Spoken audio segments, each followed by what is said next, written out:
A'udzubillahi minasyaitonirrajim. Bismillahirrahmanirrahim. Alhamdulillahirabbil alamin wassalatu wassalamu ala asyrafil anbiya'i wal mursalin wa ala alihi wa sahbihi ajma'in. Radina billahi rabba bil islami dina wa bi Muhammadin nabiyya wa rasulah. Asyhadu an la ilaha illallah wa asyhadu anna Muhammadar rasulullah. Amma ba'd. Qala Allah fi kitabil aziz, innama yanhaakumullahu 'anil ladzina qataluukum fid din wa akhrajukum min diyarikum wa dhaharu ala ikhrajikum an tawallawhum wa man yatawallahum fa ulaika humudz zalimun. Shadaqallahul azim. Assalamualaikum warahmatullahi taala wabarakatuh.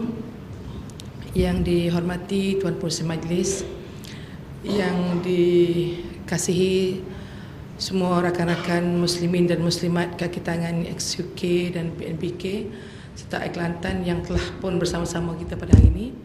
Alhamdulillah, pertama-tama kita ucapkan syukur kepada Allah Ta'ala kerana ini merupakan hari ke-9, ya, ke-9 puasa di mana kita diberi rahmat Allah Ta'ala untuk meneruskan lagi kehidupan dan insya-Allah untuk menambahkan lagi bonus-bonus yang telah pun dijanjikan dalam bulan puasa ini. Dan dalam konteks ini saya mengucapkan terima kasih kepada pihak penganjur kerana sudi memberikan kepercayaan kepada muslimat dan sudi untuk menjemput saya bagi bersama-sama kita insya-Allah mengupas tentang satu ayat dalam surah Al-Mumtahanah, iaitu dalam siri program Tadarus Kerajaan Kelantan yang merupakan siri yang ke-20.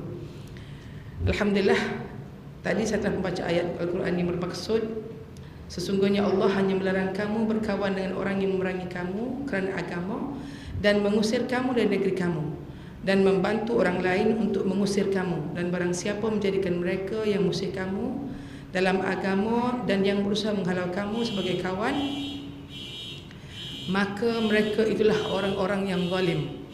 Yang bermaksud dalam konteks ini, surah Al-Mumtahanah ini adalah surah yang ke-60, ya, dalam tartib surah-surah dalam Al-Quran. 113 surah, ini merupakan surah yang ke-60. Perkataan Al-Mumtahanah bermaksud perempuan yang diuji. Ya, dalam Al-Quran ini, Al-Quran memberikan keseimbangan gender yang cukup teratur. Dalam Al-Quran ada surah Ibrahim, surah Muhammad. Dalam Al-Quran juga ada surah An-Nisa. Dalam Al-Quran juga ada surah Al-Mumtahanah, bermaksud perempuan yang diuji.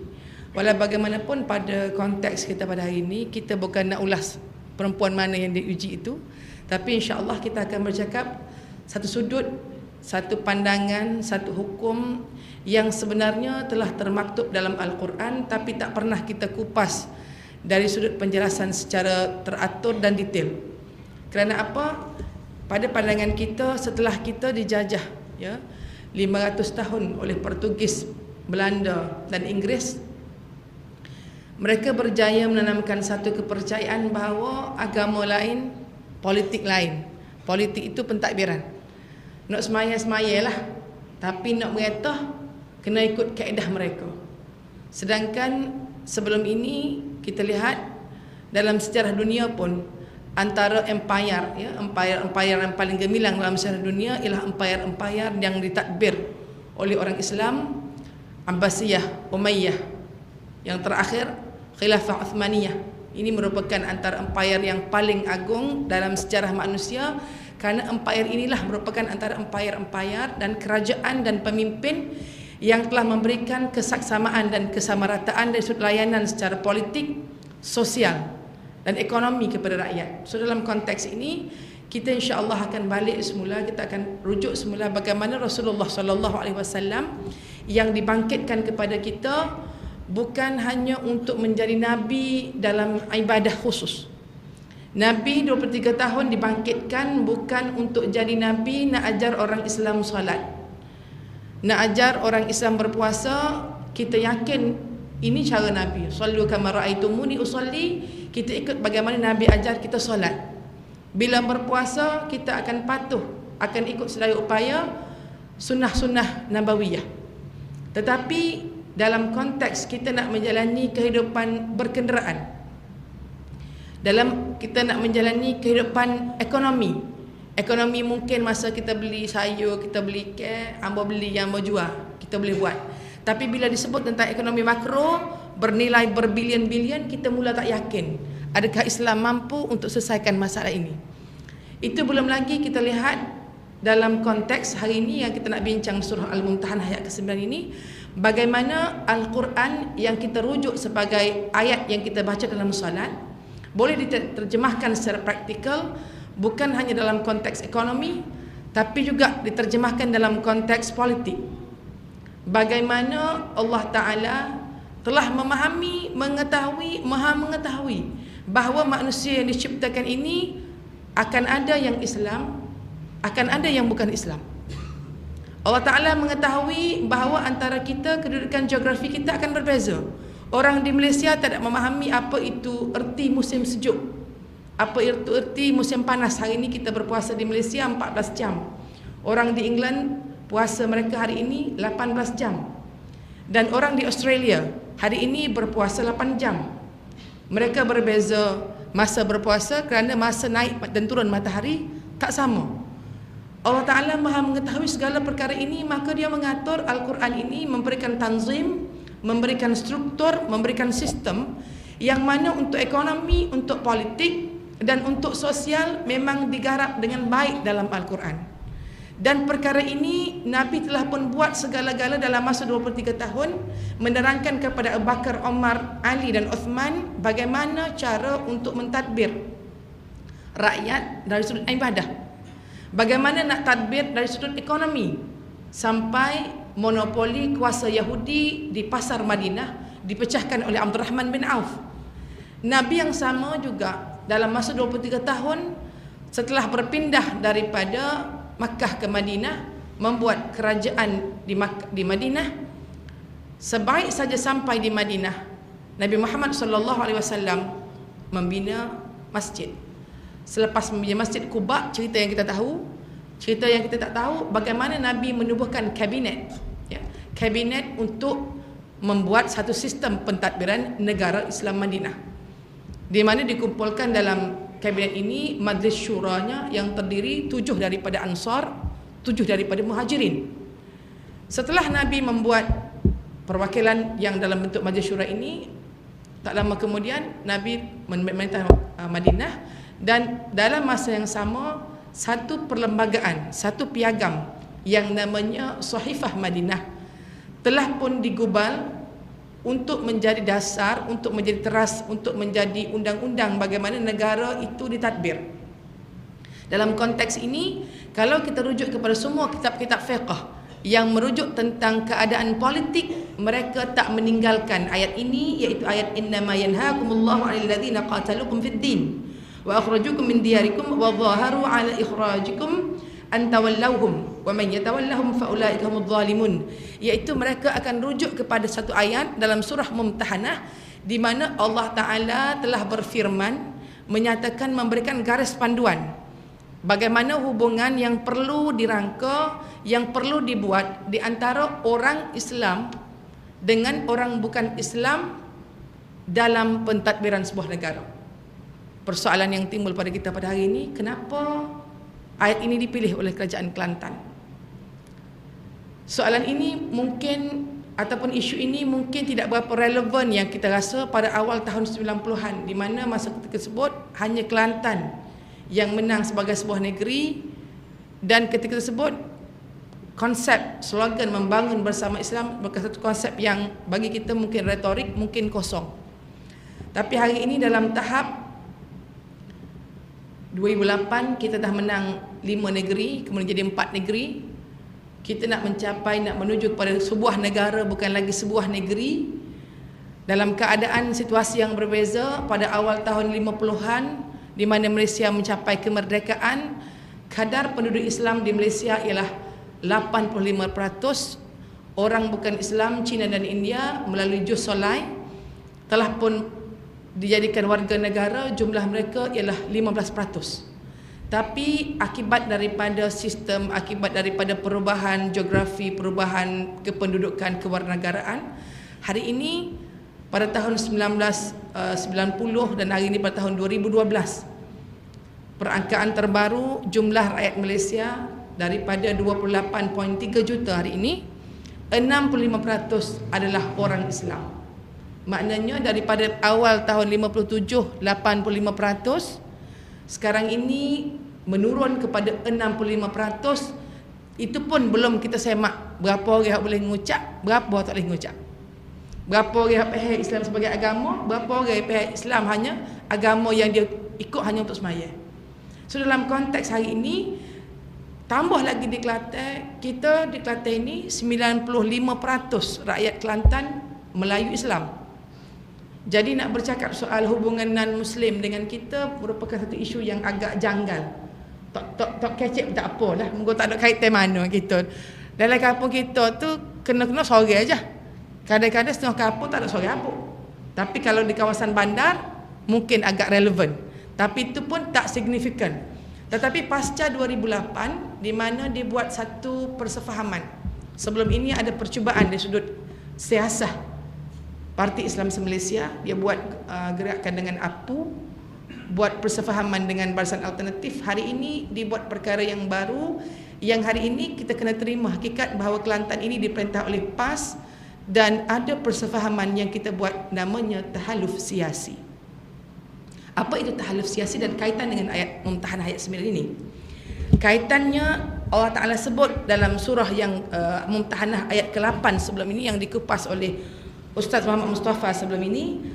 Allah Ta'ala menyebut la yanhakumullahu 'anil ladzina lam yuqatilukum fid din wa lam yukhrijukum min diyarikum an tabarruhum wa tuqsitu ilaihim innallaha yuhibbul muqsitin, yang menyebut Allah Ta'ala tidak melarang kamu daripada berbuat baik dan berlaku adil terhadap orang-orang yang tiada memerangi kamu kerana agama, dan tiada pula mengusir kamu dari negeri kamu. Sesungguhnya Allah menyukai orang-orang yang berlaku adil. Dalam konteks ini asbabun nuzulnya kerana Qutailah ibu kepada Asma datang berkunjung, dan Asma enggan menerima kehadiran beliau selagi belum dapat penegasan daripada Al-Quran dan juga kebenaran daripada Nabi. Turun ayat ini buat hubungan. Kita lihat jarang dalam Al-Quran Allah Ta'ala setelah menyebut ayat yang pertama mengulang lagi dalam ayat yang kedua. Ini ayat yang ke-9 ulang lagi. Innama yanhakumullahu 'anil ladzina qatalukum. Yang pertama tadi bagi tahu dah bahawa Tuhan tak larang buat baik kepada orang bukan Islam selagi mana mereka tak memerangi kamu dan tak mengusir kamu daripada negeri kamu. Ayat seterusnya tebuk lagi Allah sesungguhnya, ini sesungguhnya. Innama ini merupakan satu daripada adatut taukid. Cara Allah Ta'ala sebut dalam Al-Quran dari sudut balaghah, dari sudut linguistik, dari sudut bahasa. Bila sebut innama, perkara ini penegasan. Sesungguhnya Allah Ta'ala tak larang musaing antara orang Islam dengan orang bukan Islam. Syarat mereka tidak memerangi kamu. Qatala ini bunuh-membunuh. Kita balas dengan dia sebab dia curi barang kita atau kita curi barang dia. Balas. Dalam konteks ini tak apa. Tapi kalau dalam konteks dia mari balas dengan kita sebab apa dia? Sebab nama kita Aminah. Mari balas dengan kita sebab nama kita Abdullah. Marah kita sebab apa? Sebab kita pakai tudung. Tak kenal kita sebab apa? Sebab kita ini semaya. Sampai tahap dia bunuh atau nak bunuh atau nak perang. Sebagaimana hari ini yang berlaku antara negara Palestin dengan negara Israel. Maknanya dia nak marah ke orang Palestin bukan sebab curi, bukan sebab khianat, tapi nak marah kepada orang Palestin sebab orang Palestin Islam. Dalam konteks ini, mana-mana negara, mana-mana manusia yang bukan Islam, kalau nama dia Myanmar, kalau nama dia negara apapun, kalau dia membuat pendekatan atau manusia itu buat pendekatan memerangi kita kerana agama, orang ini haram kepada kita untuk berkawan. Tetapi dalam konteks dia tidak perang dengan kita, dia setakat nak marah sengih-sengih gitu ya, ataupun gerai-gerai gitu je, tak sampai tahap nak bunuh kita, dan mungkin kegeraman dia berlaku kerana apa? Kerana dia tak faham. Dalam konteks ini kita boleh saing.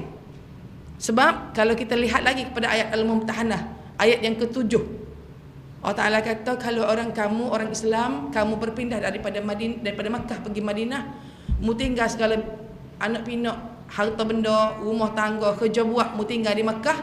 Bila mari ke Madinah, mu duk dendam lagi, duk teringat lagi kepada orang musyrik di Makkah sampai kamu lupa nak doa kepada mereka untuk jadi orang Islam.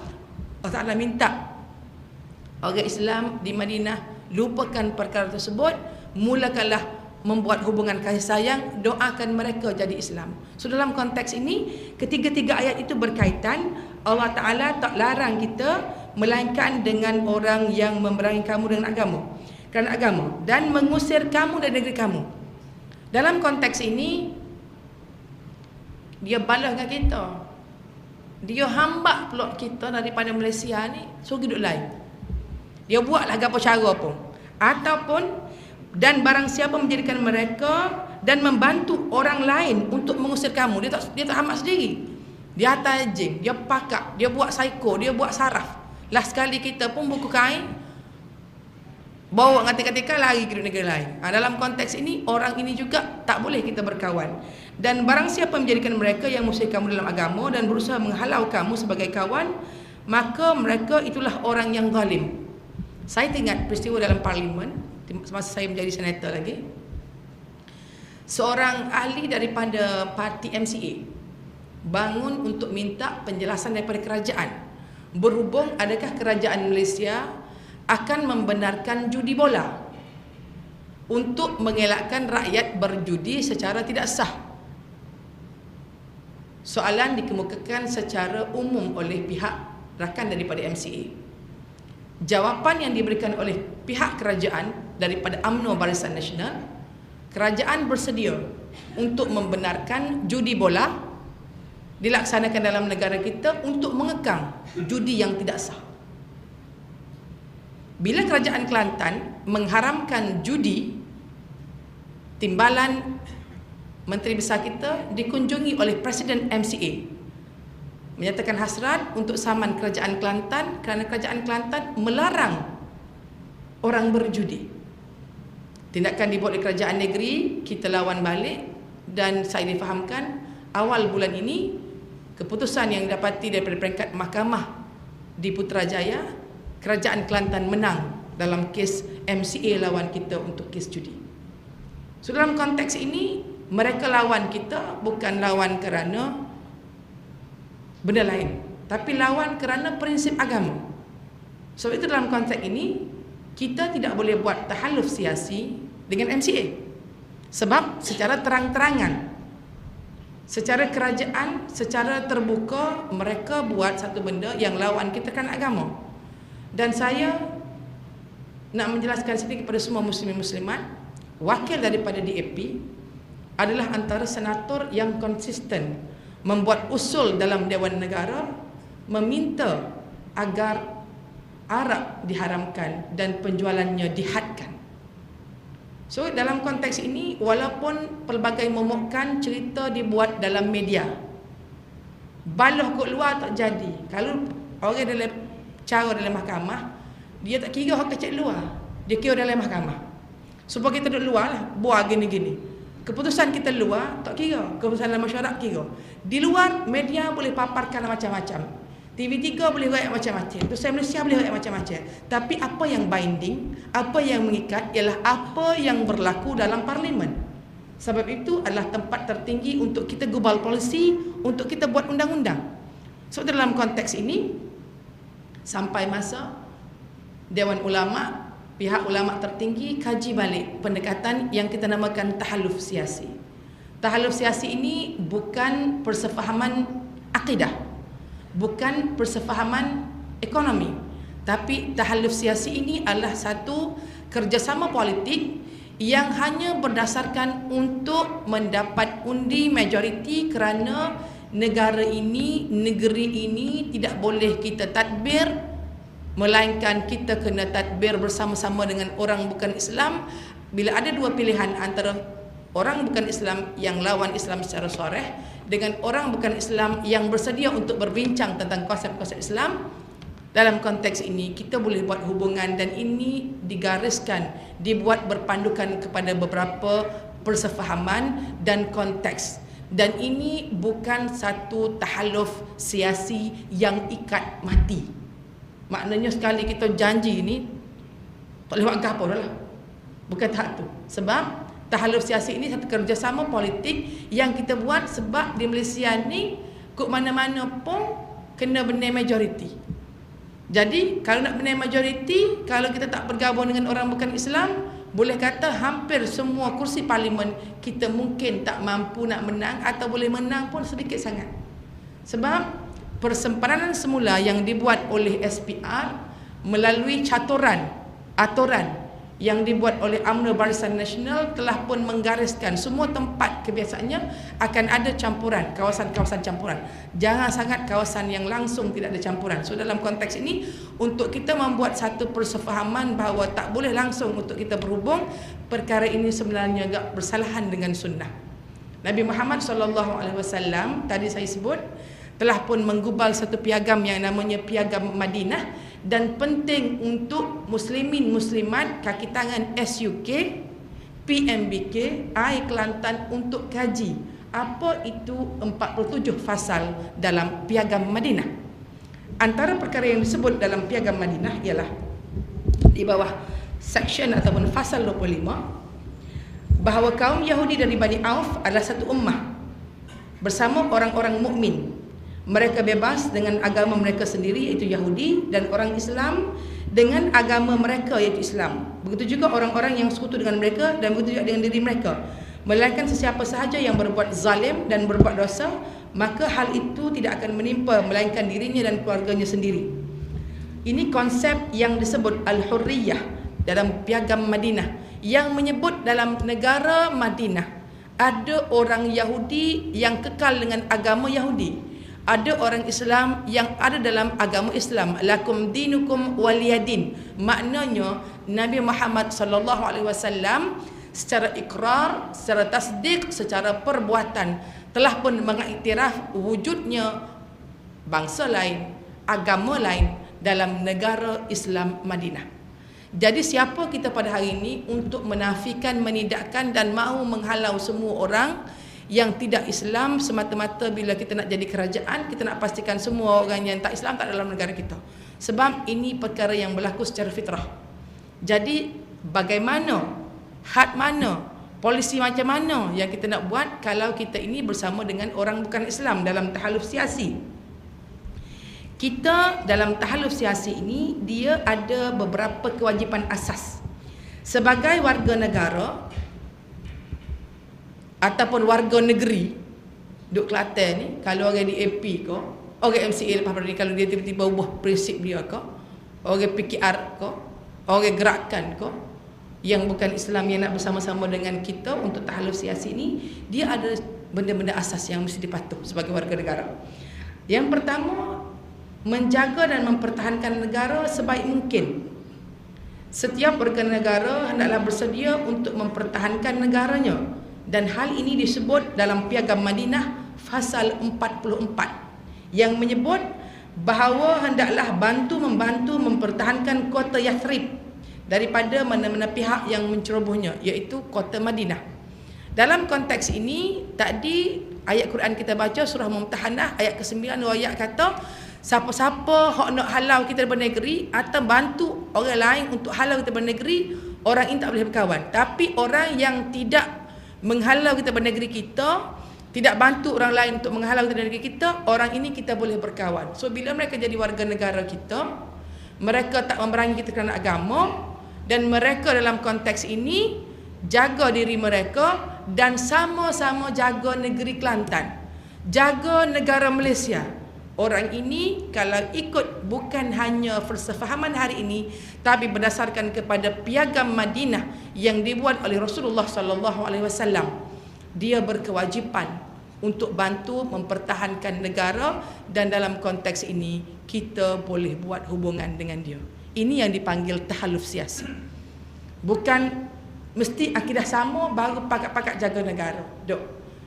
Akidah tak sama tapi duduk tempat yang sama, mereka boleh menghormati hak-hak kita, kita boleh duduk dalam negara yang sama, sama-sama mempertahankan negara ini. Yang kedua, membina dan membangunkan negara, semua rakyat berkewajipan membina dan membangunkan negara bersama-sama, sama ada dari segi ekonomi dan sosial, sebagaimana yang dinyatakan dalam Piagam Madinah Fasal 37, bahawa orang-orang Yahudi hendaklah membiayai negara seperti mana orang-orang mukmin juga hendaklah membiayai negara, dan hendaklah mereka sama-sama tolong-menolong. menentang sesiapa jua yang memerangi orang-orang yang menganggotai piagam ini, dan hendaklah mereka saling nasihat menasihati, sama-sama membuat kebajikan dan menghalang perbuatan dosa. So dalam konteks ini kita lihat Nabi royak, Nabi tulis, Nabi buat bahawa untuk membina, membangunkan negara boleh sama-sama buat selagi mana mereka tidak memerangi kita kerana agama. So dalam konteks ini, sebab itu asas bila mana kerajaan, bila mana parti buat keputusan untuk halusiasi ini, dia ada sebab. Dia bukan sebab semata-mata untuk nak menang pilihan raya, tapi hukum ini telah dibenarkan oleh Allah SWT dalam surah Al-Mumtahanah ini, dengan bukan hanya sekali royak tapi 2 kali royak, dengan ada perkataan innama untuk taukid. Dan bila mana orang Islam ini berkawan dengan orang bukan Islam ini, mereka ada beberapa kewajipan. Kita ada beberapa hak, mereka juga ada beberapa hak. Dari sudut kesamarataan, dari sudut layanan secara umum, kita hendaklah melayan mereka secara adil sebab mereka juga adalah warga negara. So dalam konteks ini kita jangan rasa pelik, sebab Islam ini kita nak amal bukan hanya dalam sembahyang. Islam kita nak amal dalam masa berhubungan dengan suami isteri. Nak berhubung suami isteri ni Tuhan ajar. Allah Ta'ala dia tak ajar manusia dalam Al-Quran nak bina bangunan. Sebab kaum Ad, kaum Thamud, kaum yang diperintah oleh Fir'aun boleh buat bangunan comel-comel, tak payah buka Quran, dia boleh buat bangunan. Tetapi bagaimana nak urus tadbir manusia kalau anak-anak lelaki, anak-anak perempuan, anak-anak kita yang 9 orang yang kita lahirkan daripada ibu yang sama, ayah yang sama, bergaduh? Lagu mana cara nak selesai? Benda lagu ni Tuhan tunjuk dalam Al-Quran. Kisah Qabil Habil, kisah yang berlaku antara Nabi Yusuf bin Yamin dan adik-beradik dia, anak Nabi Yaqub. Nak nikah lagi bini, ada dalam surah An-Nur, surah Al-Baqarah, surah Ali Imran, surah An-Nisa. Allah Ta'ala ajar, kalau nak balas dengan bini, lagu mana cara? Nak tag, lagu mana cara? Nak nasihat, lagu mana cara? Bini kalau tak kenal ke lelaki, ada cara. Lagu mana? Dan ibu bapa, lagu mana nak layan mak, lagu mana nak layan ayah, lagu mana nak layan orang tua. Birrul walidaini ada dalam Al-Quran. Lagu mana nak bergaul dengan antara pemimpin dengan rakyat, dalam Quran ada. Cerita Nabi Sulaiman, cerita Nabi Yusuf, cerita Nabi Muhammad, ada. Lagu mana nak layan orang bukan Islam pun ada. Sebab hubungan interpersonal, hubungan antara manusia, hablum minan nas, manusia tidak boleh fikir dengan otak dia. Sebab kalau dia fikir, dia nampak hak dia je. Dia nampak kalau dia orang miskin, dia nampak hak orang miskin. Kalau dia orang kaya, dia nampak hak orang kaya. Kalau dia orang tino, dia nampak hak orang tino. Kalau dia orang jatuh, dia ulah kupas kat mana pun hak orang jatuh. Sebab orang lelaki tak boleh jadi perempuan, orang perempuan tak boleh jadi lelaki, anak tak boleh jadi mak, mak tak boleh jadi anak. Kalau kita jadi mak, lepas pada kita cukup umur, kita nikah, baru kita jadi mak. So dalam konteks ini, untuk jaga hubungan manusia ini, benda ini semua dalam Al-Quran. Sebab itu dalam Al-Quran, surah yang kita sudah baca, surah Muqaddam, surah An-Nas, Malikin Nas, Ilahin Nas, Rabbin Nas, semua bercakap soal manusia, bukan soal bangunan. Sebab itu hari ini, kalau kita ada masalah dengan manusia, kita kena rujuk kepada Al-Quran. Ada ke Al-Quran? Memang ada. Sebab bila Allah Ta'ala buat manusia, dia datangkan manual untuk kendalikan manusia. Manual itu ialah Al-Quran. Dia datangkan SOP untuk tadbir manusia. Bini kita ke kepala, lagu mana cara? Dia wari bini Nabi Lut, dia wari bini Nabi Hud. Bini kita jurudah, tok laki ke kepala. Dia wari cerita Fir'aun dengan Asia bermadu. Dia wari kisah Sarah dengan Hajar. Dia wari jadi pemerintah. Dia wari kisah Nabi Sulaiman. Orang miskin, dia wari kisah pengembala Nabi Musa. Orang dengan berhala, cerita Nabi Ibrahim. So dalam konteks 25 Nabi dan Rasul yang kita ingat nama dia ni, kisahnya semua dalam Quran ada. Dia awak hari kita orang comel, diganggu, digodok oleh wanita yang kaya. Dia awak hari cerita Nabi Yusuf. So dalam konteks ini tidak ada tertinggal satu pun dalam Al-Quran tentang tata cara, tata kelola untuk mentadbir manusia. Persoalan hari ni jadi kelam kabut belakang ni sebab kita baca Quran nak cari hukum fiqh. Babut taharah. Bab taharah. Cari Quran babus solah. Buka Quran babul haid. Buka Quran babul mirath. Sako. Nak sako, nak bagi sako hak ni banyak mana, hak ni banyak mana. Ada dalam Quran sebab bila nak urus manusia, nak tenangkan manusia, sebab kalau ikut pemikiran kita, kita akan cenderung kepada interest kita. Tapi bila mari hukum Allah, kita redha pada hukum Allah. Bila kita redha terima hukum Allah, kita akan tengok segala-galanya akan tersusun cantik.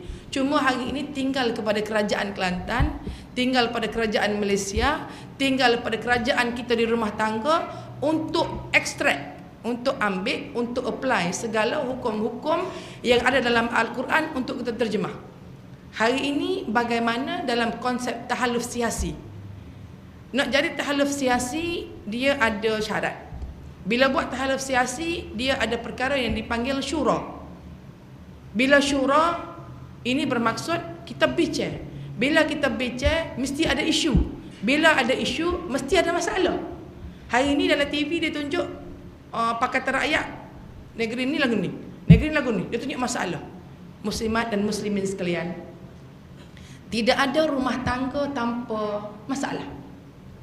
Tidak ada rakan baik tanpa ada perbalahan. Tetapi bukanlah erti bila kita balas oleh baik. Bukanlah bererti bila kita balas rumah tangga tu nak cerah. Dalam Islam cerah pun 3 kali. 2 kali hak boleh rujuk, sekali lagi tak boleh rujuk. At-talaqu marratan fa imsakun bi ma'rufin aw tasrihun bi ihsan. Cerah tu 2 kali. Bila cerah ada iddah, bagi lagi cooling period untuk kita berdamai. So dalam konteks ini kalau kita terjemahkan kepada politik, apapun isu yang berlaku dalam rakyat, ketiga-tiga isu, kedua-dua isu, ketiga-tiga parti, keempat parti, dia mesti ada isu baru bincang. Bila kita bincang, kita akan tengok dia punya penyelesaian. Sebab itu dalam konteks ini, bila kita berbincang sebagai contohnya isu hudud, orang yang sensitif. Sebelum ni saya ingat lagi mari rombongan daripada Eropah. Mari jumpa dengan Tok Guru, nak tengok Tok Guru lagu mana boleh meretah satu negeri dengan satu kerusi 2 undi dan negeri tersebut tak jatuh. Tengah hari dia jumpa Tok Guru, malam dia jumpa dengan hamba. Soalan dia tanya, why you are always interested to implement hudud in Malaysia? This is a new thing in Malaysia. Benda ni, Malaysia ni negara majmuk, multiracial. Apa nak buat hudud di Malaysia?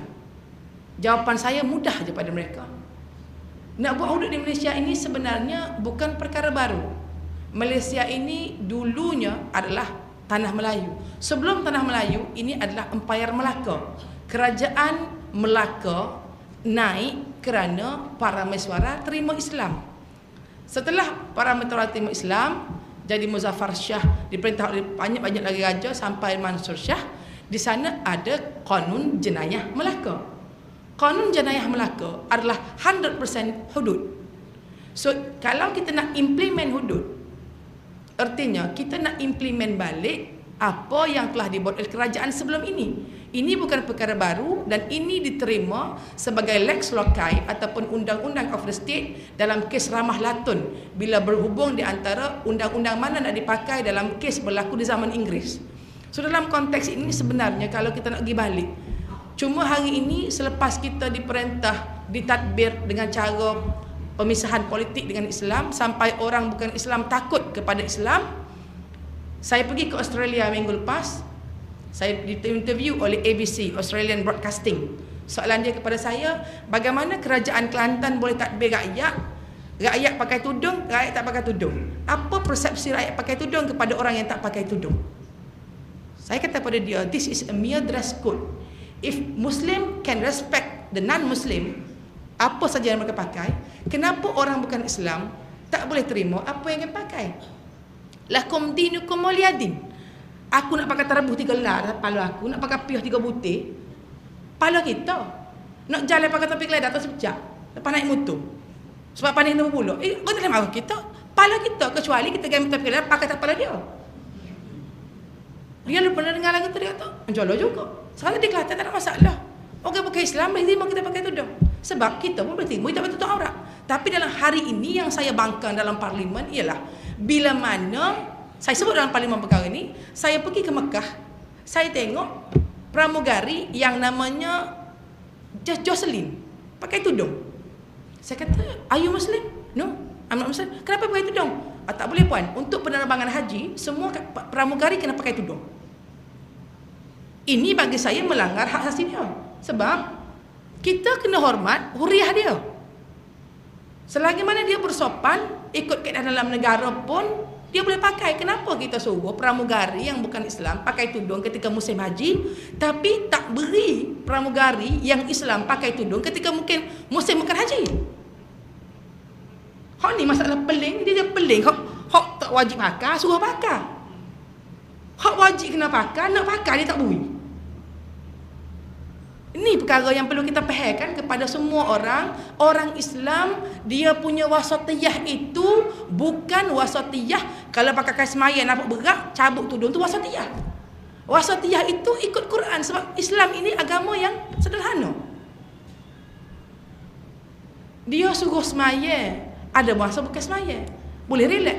Dia boleh nikah, tapi kalau tak mampu tak payah nikah. Dia tutup satu lubang, dia buka satu lubang. Dia tak bagi makan babi dengan anjing, dia bagi makan benda lain. Dia tak boleh zina, dia boleh nikah. Islam bukan agama yang menutup. Ada agama yang membenarkan umat berkahwin, tak benarkan rahib dan bishop berkahwin.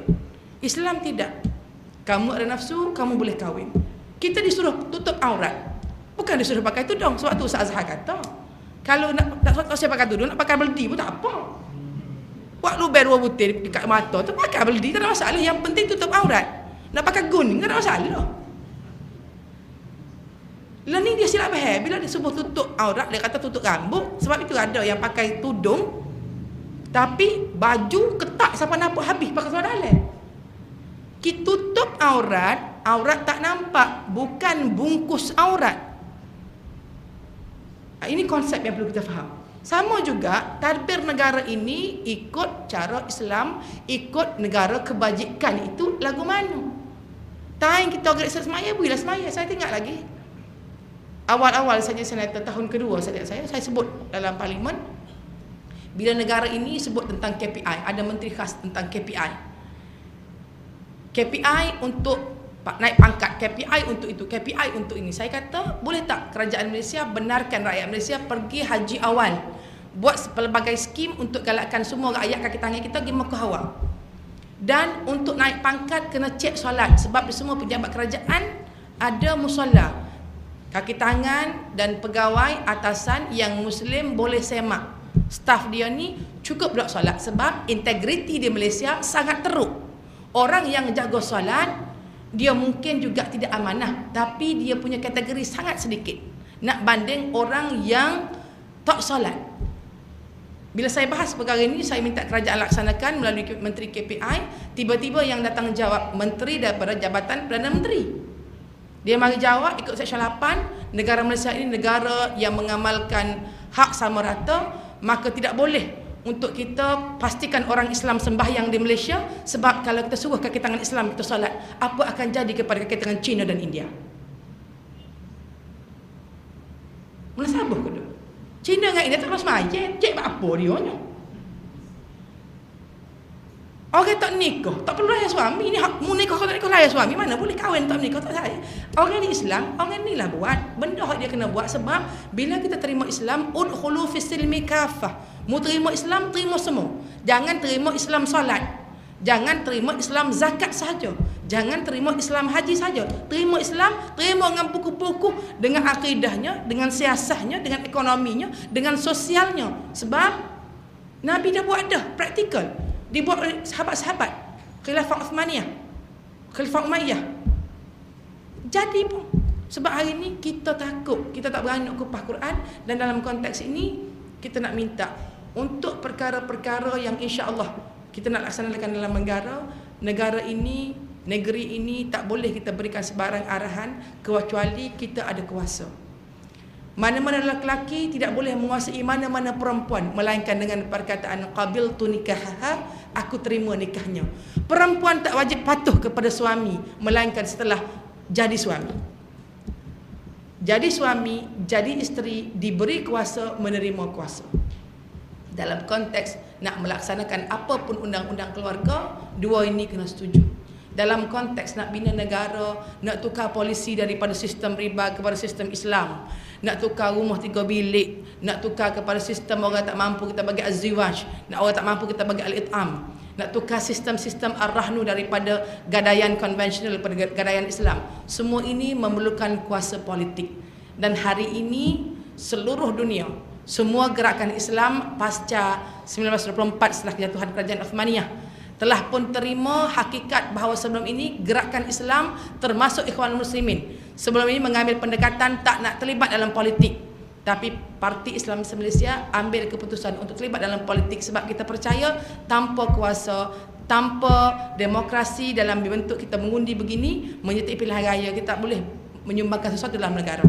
Hari ini Kelantan dah 20 tahun diperintah, 20 tahun diperintah oleh Parti Islam Malaysia, dan ketika ini juga di Mesir kerajaan baru telah dibina di bawah Ikhwanul Muslimin dan presiden baru Dr. Muhammad Mursi, seorang engineer yang merupakan hafiz Quran, 3 hari lepas telah pun membuka semula sempadan antara Mesir dengan Palestin yang selama ini ditutup oleh kerajaan Mesir. Artinya sebaik mana pun orang Ikhwanul Muslimin tanpa kuasa presiden, mereka tidak boleh ubah sempadan, mereka tak boleh buka sempadan.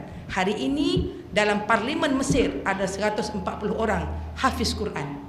Dan hari ini dalam Parlimen Mesir ada 140 orang yang hafal lebih daripada 10,000 hadis. Dan hari ini dalam Parlimen Mesir ada 170 orang pemimpin yang ada gelaran doktor dan PhD.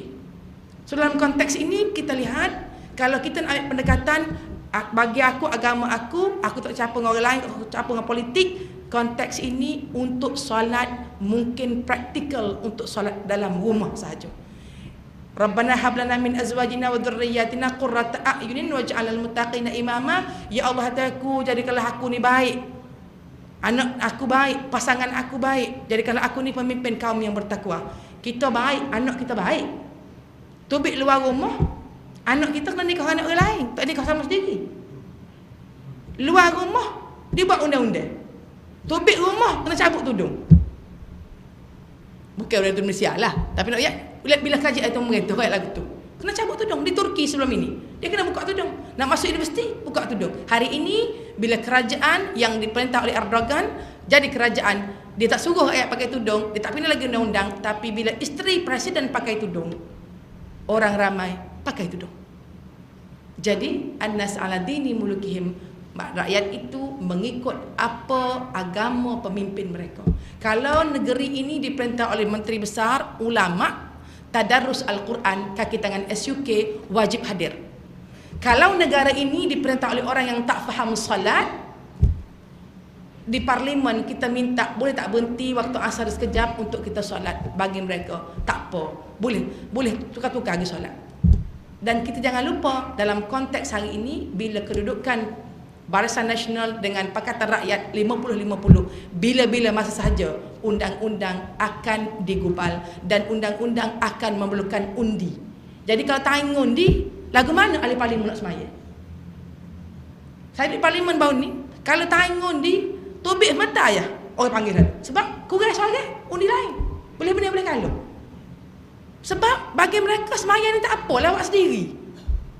Mereka tak nampak ini kepentingan. Sebab itu hari ini kita nak sangat kerajaan pemimpin yang faham Islam dari sudut praktikal, bukan faham Islam untuk diri. Islam mengucap, Islam solat, Islam puasa, boleh lagi buat sorang. Tapi Islam zakat, Islam haji tak boleh buat sorang.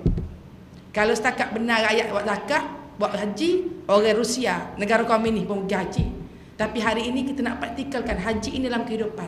Bagaimana kita nak fahamkan ada masjid-masjid dimakmurkan, ada Al-Quran dalam satu ayat surah Al-Mumtahanah ayat 9. Kita ambil masa sejam untuk ulas sikit yang baru. Ni bukan ulama besar lagi, saya yang baru terang ni.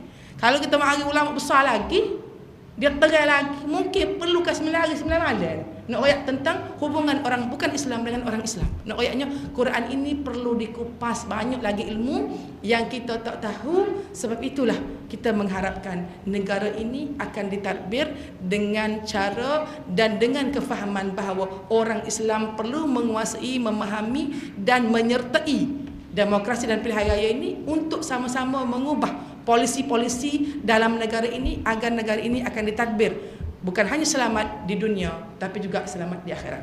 Segala yang baik daripada Allah Subhanahu taala, segala yang kurang bersedi, aqul qawli hadza astaghfirullah wa lakum. Assalamualaikum warahmatullahi taala wabarakatuh.